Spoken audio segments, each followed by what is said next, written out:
अब वहां से आने के बाद में अब क्या कर रहे हो? जो कसम खाई थी, जो वादे भगवान से किए थे, जो जो वायदे प्रभु से किए थे, भूल कर भी न नाम लिया है। भूल बैठे हो माया में प्रभु को, भूल बैठे हो माया में प्रभु को, जो भुलाने के काबिल नहीं है। बिन भजन के तू जगत में प्राणी, मोक्ष जाने के काबिल, बोलो ना, नहीं है ना? तो क्यों नहीं लेते भगवान का नाम? क्यों भूल जाते हो भगवान को? कितनी कसमें खाई थी जब डंडे पड़ते थे, जब भूख लगती थी, खाने को नहीं मिलता था, जब सर्दी गर्मी और बरसात सहन करनी पड़ती थी, तब कसम खाते थे भगवान एक बार, बस एक बार मनुष्य पर्याय दे दे प्रभु, बस एक बार अपने चरणों में बुला ले, इतनी भक्ति करूंगा, इतनी भक्ति करूंगा कि दोबारा उस गति में न जाना पड़े। लेकिन क्या हो रहा है? क्या आप अपने वायदे प्रभु से जो किए थे निभा रहे हो? क्या जो कसम खाई थी उस पर अमल कर रहे हो? नहीं कर रहे हो। मनुष्य पर्याय में आए तो बचपन से ही दुख शुरू हो गए। आप क्या सोचते हो, बच्चों को दुख नहीं होता? आप सोचते हो जब हम बच्चे थे ना, बहुत अच्छे थे, बहुत मस्त थे, क्या बात है, क्या आनंद था, कोई चिंता नहीं, कोई फिक्र नहीं, आराम से खाने को मिलता था, आराम से सोने को मिलता था, कोई दिक्कत नहीं थी। अब बड़े हो गए ना, बहुत चिंताएं हैं, बहुत टेंशन करनी पड़ती है, इसकी चिंता उसकी चिंता। बच्चा सोचता है ये बड़े हैं ना, सारे दिन मुझे डांटते हैं।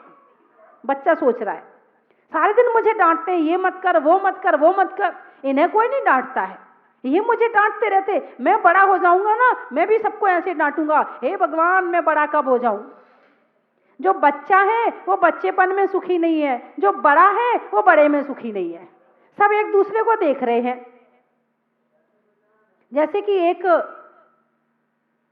बढ़िया सुंदर सा कालीन यदि हरे रंग का कहीं बिछा हो तो लोग कहते आह क्या कालीन है, क्या कारपेट है, देखो बिल्कुल ऐसा लग रहा है जैसे घास बिछी हो।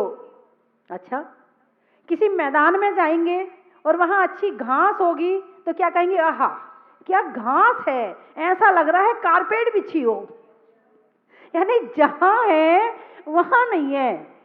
हम हमेशा दूसरे में होते हैं। घर में है तो घर में नहीं है, दुकान में है तो दुकान में नहीं है, घास के मैदान में बैठे तो घर के गलीचे को याद करते हैं, घर के गलीचे में बैठे हैं तो मैदान की घास को याद करते हैं। बच्चे के पास है तो उसके पिता को याद कर रहे हैं, पिता के पास है तो बच्चे को याद कर रहे हैं। बात समझ में आई कि नहीं? हम जहां हैं वहां नहीं है, इसीलिए दुख है, इसीलिए कष्ट है, इसीलिए सारी चिंताएं और टेंशन है। रहते यहां हैं और टेंशन कर रहे हैं अमेरिका में जो लड़का रह रहा है, टेंशन उसकी कर रहे, हाय उसका कोई बेटा नहीं है, माता जी बस आशीर्वाद दे दो उसका बेटा हो जाए। अब वो रह रहा है अमेरिका में, वो खुश है, उसे कोई टेंशन नहीं है। उसको टेंशन है, किसको? उसकी माँ को। वो अमेरिका में रह रहे हैं, अमेरिका वाले अमेरिका में रह रहे हैं और यहाँ मम्मी पापा की टेंशन कर रहे हैं, हाय मम्मी पापा अकेले रहते हैं, जाने कैसे रहते होंगे, मुझे तो बहुत टेंशन होती है, मम्मी पापा की बहुत। अब वो वहां रह रहे तो यहाँ याद कर रहे, जो यहाँ रह रहा है वो वहां की याद कर रहा है। शांति कहीं नहीं है। धर्म क्या सिखाता है? जहां है वहीं रहो। मंदिर में बैठे हो मंदिर में रहो, घर में बैठे हो मंदिर में रहो, इतना तो चल जाएगा। मगर मंदिर में बैठकर घर में रहो, ये चलने वाला नहीं है। तो मनुष्य गति हमने प्राप्त कर ली।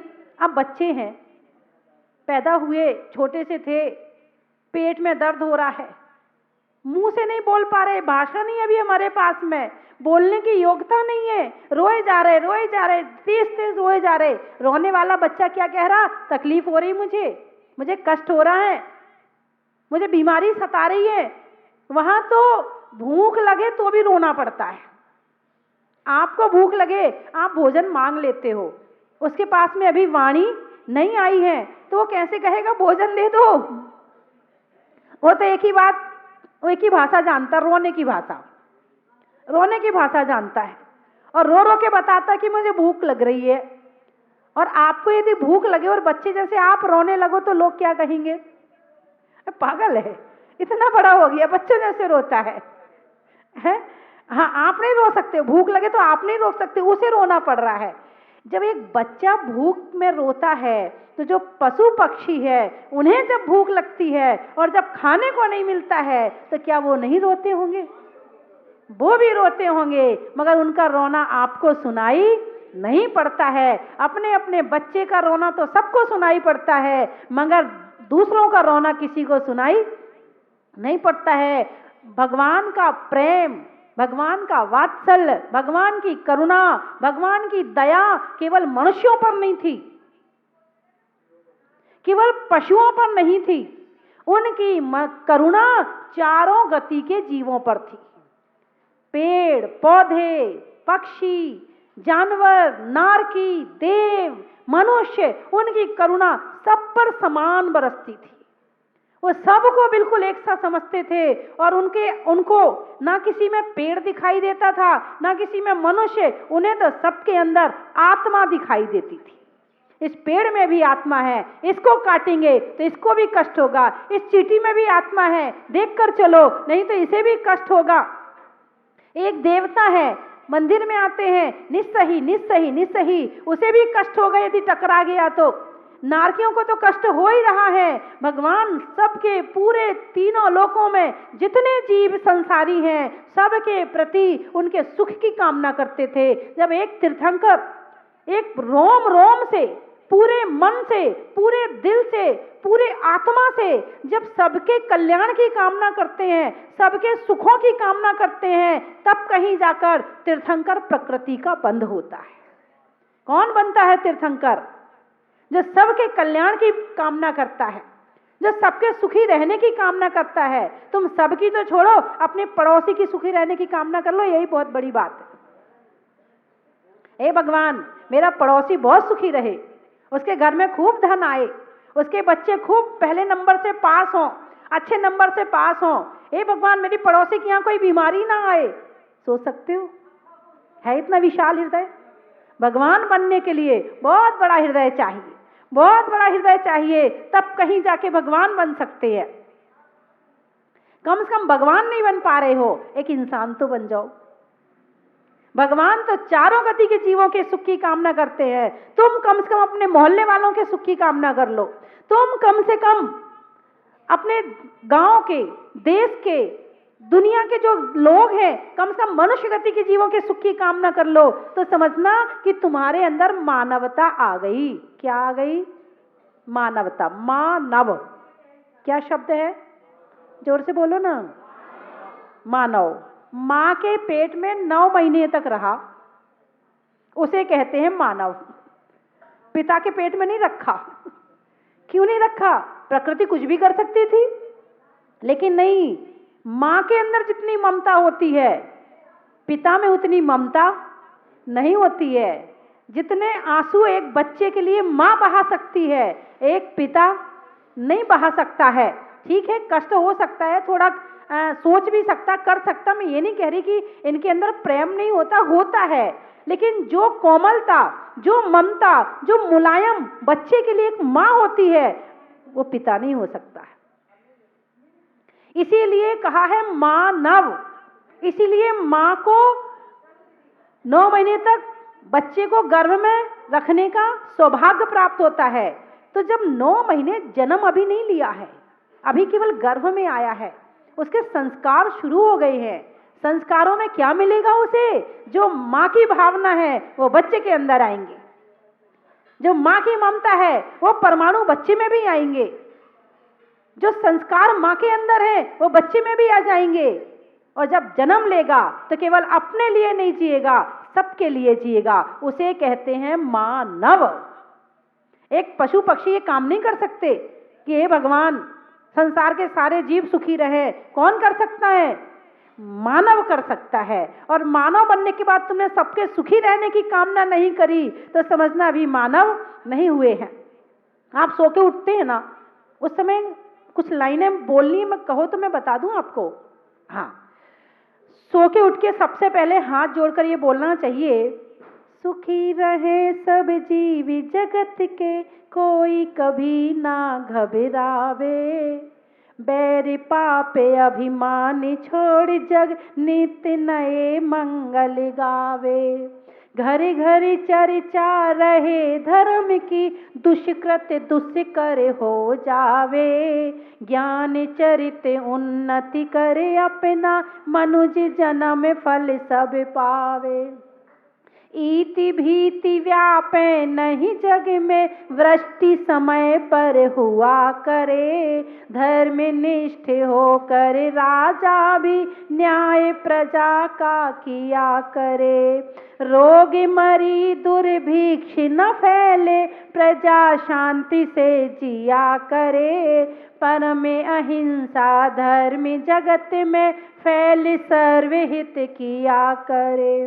फैले प्रेम परस्पर जग में, मोह दूर ही रहा करे, अप्रिय कटुक कठोर शब्द नहीं कोई मुख से, बनकर सब युग वीर हृदय में, देशोन्नति रत रहा करे, वस्तु स्वरूप विचार खुशी से, सब दुख संकट। बस इतनी लाइनें आपको सो के उठ के बोलनी है कि सुखी रहें, यहीं से शुरू कर दें और बिल्कुल भावों से बोलें। देखें आपका मन कितना शांत हो जाएगा। सामने वाले के पास में सुख आए और ना आए, तुम्हारे पास सुख आ जाएगा।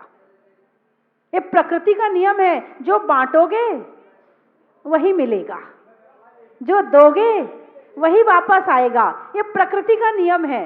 सुख बांटोगे सुख मिलेगा, दुख बांटोगे दुख मिलेगा। क्या चाहिए आपको? अरे बोलिए ना, सुख चाहिए।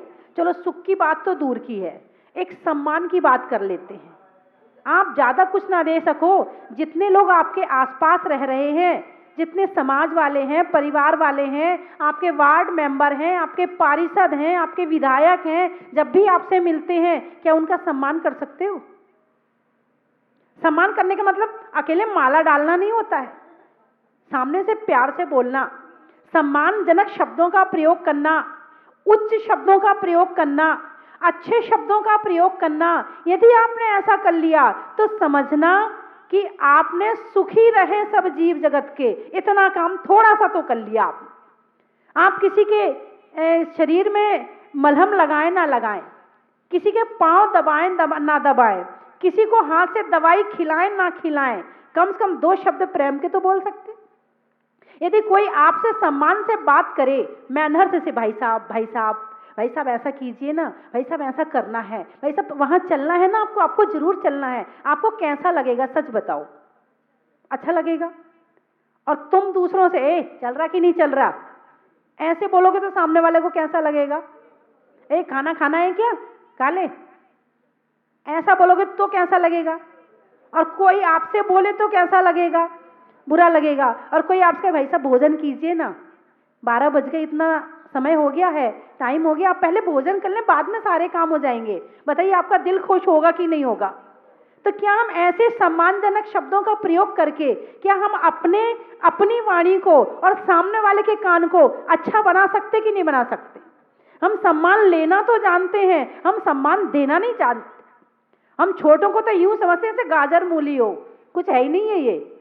नहीं, वो भी एक तिनके को भी छोटा मत समझो। यदि एक तिनका भी आपकी आंख में घुस जाए तो वो भी बहुत बड़ा हो जाएगा, डॉक्टर के पास ले जाएगा आपको।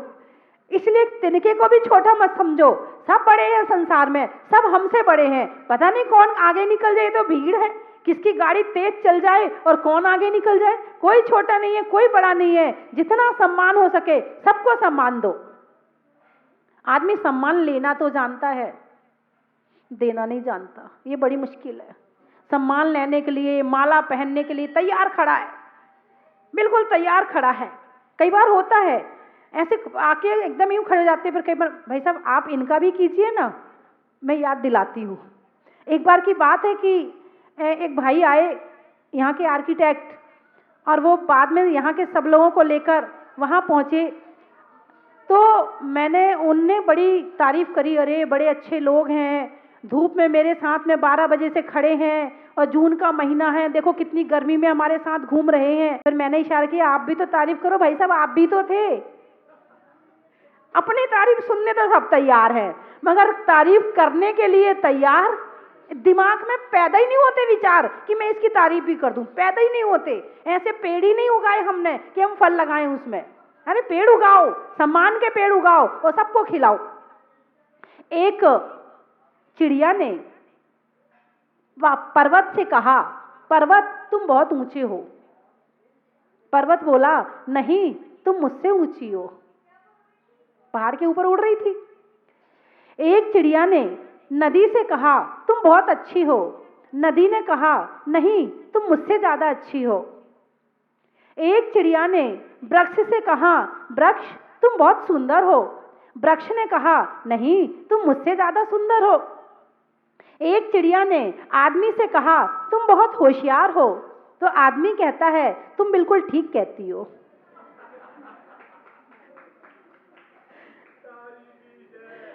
आदमी ने कहा, तुम बिल्कुल ठीक कहती, हाँ मैं बहुत होशियार हूं।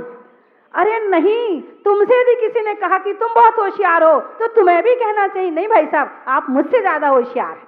भले वो ना हो, लेकिन शब्द बोलने में क्या दिक्कत आ रही है? उसने यदि तुम्हें कुछ दिया है तुम वापस करो ना। जैसे बाहर की चीजें हैं, कोई तुम्हें 500 रुपए तुम्हारे यहाँ उपहार में देता, तुम उसे 600 रुपए देते हो। तुम्हें वो 1000 देता है, तुम उसे 1100 रुपए देते हो। वो तुम्हें 500 वाली साड़ी देता है, तुम उसे 600 वाली साड़ी देते हो। तो जब तुमने बाहर की चीजें आदान प्रदान करी हैं, तो जब किसी ने आपकी तारीफ करी है तो आप भी तो करो ना वापस। आप क्यों नहीं करते हो? आप क्यों कंजूस बन जाते हैं इस मामले में? उस समय तो हाँ मेरे से ज्यादा कोई होशियार नहीं है। अरे तेरा क्या, तुझे तो मैं चुटकियों में मसल दूं, तू समझता क्या अपने आप को? उस समय तो ये बातें आ जाती, क्यों ऐसा क्यों? जब वो हमें फूल दे रहा है तो हम उसे कांटा क्यों चुभा रहे हैं? हम भी उसे फूल दें ना, अच्छे वचनों के फूल दें, ताकि वापस फिर वो फूल मिलेगा हमें।